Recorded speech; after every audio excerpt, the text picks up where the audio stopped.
ওই যুদ্ধে 12,000 সাহাবী নবীজির সাথে ছিল, কাফের ছিল মাত্র 4,000। এই একটাই নবীজির জীবনের যুদ্ধ, যেই যুদ্ধে কাফের ছিল কম, মুসলমান বেশি। কিন্তু ওই যুদ্ধে কাফেরদের প্রথম আক্রমণে এমন তীব্র আক্রমণ করছে তারা, মাত্র 4,000।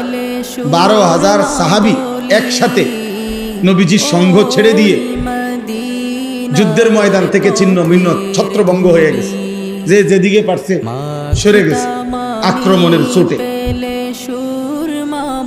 কিন্তু তারিখের মধ্যে আছে নবী সাল্লাল্লাহু আলাইহি ওয়াসাল্লাম ওই কঠিন মুহূর্তে ময়দানে, যুদ্ধের ময়দানে একাই আপন জায়গায় দাঁড়িয়েছে,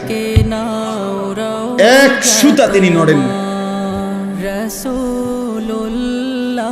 এবং সাহাবায়ে কেরামকে ডাকছেন, আনা নবিয়্যুল লা কাযিব আনা ইবনু আব্দুল মুত্তালিব, ফিরে আসো, আমি মিথ্যুক নবী না, আমার উপরে আল্লাহর সাহায্য আছে। তাইলে নবীজি সাল্লাল্লাহু আলাইহি ওয়াসাল্লাম যদি বলতেন, মাওলা আমার সাথে 12,000 ছুটে গেছে, এই জন্য আমিও ছুটে গেছি, না, আল্লাহ বলবেন, বন্ধু 12,000 সাহাবী ছুটে যাক, আপনি দৌড় দিলেন কেন? আপনিটা বল, হেরারটা হেরার রাজি গাল, আপনারটা বল, আপনি দৌড় দিছেন কেন?